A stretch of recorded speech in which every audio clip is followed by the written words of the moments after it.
I was interested in what happens if you put good people in an evil place.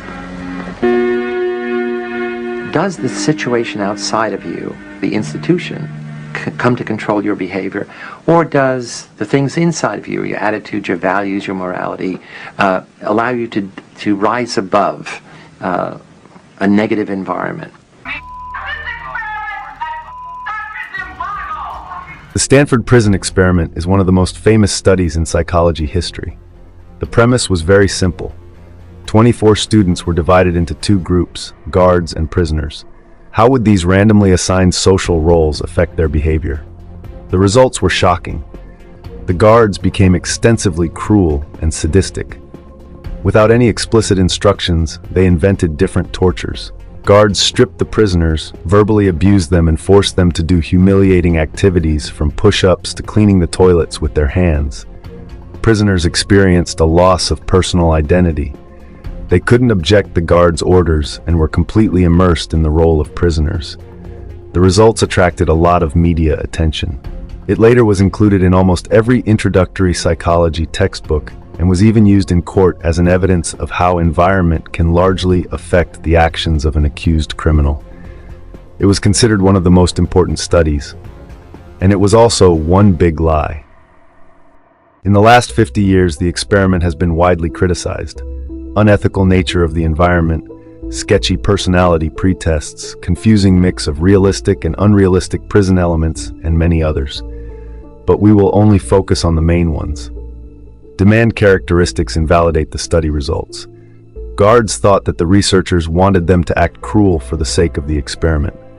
For example, this is what the most famous participant of the experiment, John Wayne, says.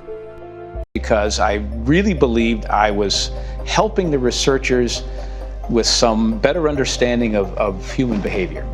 But you also felt like Zimbardo wanted something from you. Yes. And you gave that to him. I believe I did. I think I decided I was going to do a better job than anybody there of.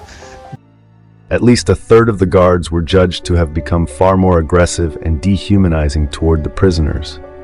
1/3 sounds like a lot, but if circumstances really have much bigger influence than what's inside of you, wouldn't all of the guards become violent? In reality, most of the guards didn't participate in any cruel activities.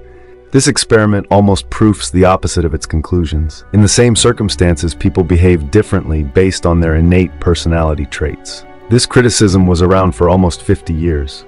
But the really shocking revelation happened in 2019 when Letexier published his work, Debunking the Stanford Prison Experiment.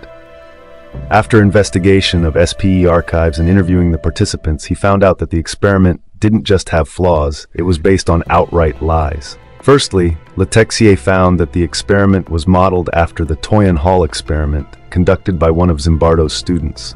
It is already strange that Zimbardo never mentioned it. Several key elements of the SPE have been presented as imagined by the guards, when in fact, these elements were directly drawn from the Toyin Hall experiment, which brings us to the second lie. Remember what Zimbardo said? In reality, the guards were told what environment they need to create and what exactly they have to do. They even had a specific schedule. They also have an ex-convict consultant that presented them several ideas from his experience in jail. This is what Jaffe, that played the role of warden, said after the experiment. I believed, and I still do, that without rules, without gruff and mildly realistic guard behavior, the simulation would have appeared more like a summer camp than a prison. But what about the prisoners? Why didn't they just refuse to follow guards' orders, or just leave the experiment? Did they become passive and helpless because of the environment? This is what one of the prisoners wrote to Zimbardo. Basically, he saw it as a job and wanted to be paid. Another prisoner also said that they were ready to break out but decided not to, because it would put money at jeopardy. It seems that Zimbardo proved that people are ready to do difficult and degrading jobs when they really need money. Not really a big revelation. Also, Zimbardo wrote in his book, any participant could leave at any time, but this seems to have been forgotten by the disgruntled prisoners. While in reality several participants requested to quit, but they were rebuffed. The official accounts of the SPE usually underline how the participants were immersed in the situation. This is also a lie, and if you think about this for a second, it becomes obvious, considering all the different unrealistic details. The letters the prisoners wrote to their friends during the experiment confirm this claim.